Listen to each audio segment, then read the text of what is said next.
నల్గొండ జిల్లాలో దారుణం చోటు చేసుకుంది. కట్టంగూరు మండలం ఐటీ పాముల గ్రామ శివార్లో వృద్ధుడిపై కారు దూసుకుపోయింది. తప్పించుకుపోవాలనే ఉద్దేశంతో కారుపై వృద్ధుడి మృతదేహం ఉండగానే డ్రైవర్ కారును పరిగెత్తించాడు. ఒకటి కాదు రెండు కాదు, దాదాపు 50 కిలోమీటర్లు అలానే వెళ్లాడు. కారుపై మృతదేహాన్ని చూసి నివ్వెరపోయిన జనం పోలీసులకు సమాచారం అందించారు. వెంటనే రంగంలోకి దిగిన పోలీసులు ఆ కసాయి కారు డ్రైవర్ స్పీడ్కు బ్రేకులు వేశారు. షెహనాజ్ బాను అనే పేరు మీద కారు రిజిస్ట్రేషన్ ఉన్నట్లు తెలిసింది. దీనిపై మరింత సమాచారం మా కరెస్పాండెంట్ రమేష్ అందిస్తారు. గుడ్ ఆఫ్టర్నూన్ రమేష్, చెప్పండి ఈ దారుణ ఘటనకు సంబంధించి అప్డేట్స్ ఏంటి?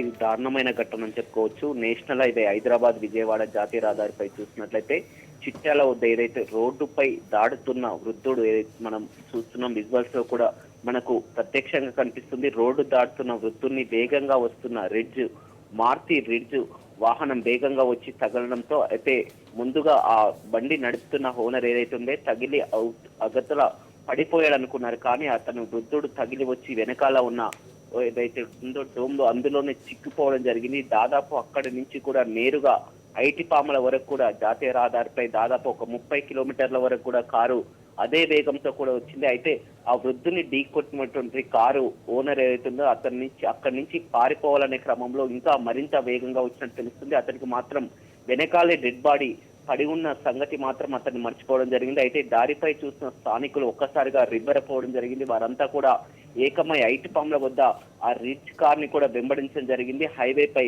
పెట్రోలింగ్ నిర్వహిస్తున్న పోలీసులు కూడా దాన్ని వెంబడించడం జరిగింది. కార్ ని ఆపినట్లయితే కారు డ్రైవర్ తో పాటు ఇంకొకరు కారులో మొత్తం 2 వ్యక్తులు కూడా ఉన్నారు. వీరు హైదరాబాద్ నుంచి విజయవాడ వెళ్తున్నట్టు తెలుస్తుంది.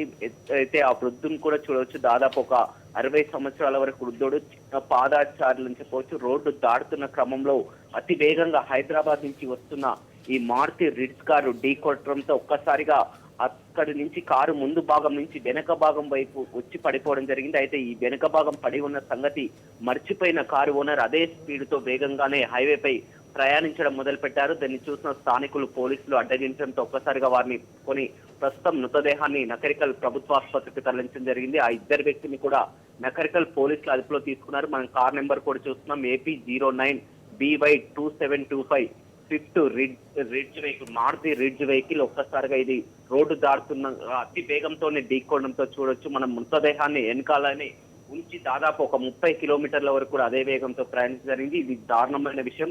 చూస్తున్న ప్రతి ఒక్కరిని కూడా సలించి వేస్తుంది. దాదాపు ఈ హైవేపై తరచూ ఇలాంటి ప్రమాదాలు చోటు చేసుకుంటున్నాయి. రోడ్డు దాటుతున్న క్రమంలోనే ఈ ప్రమాదం సంభవించినట్టు తెలుస్తుంది. అతి వేగమే ఈ ప్రమాదానికి కారణమని కూడా తెలుస్తుంది. Thank you Ramesh, thanks for the updates.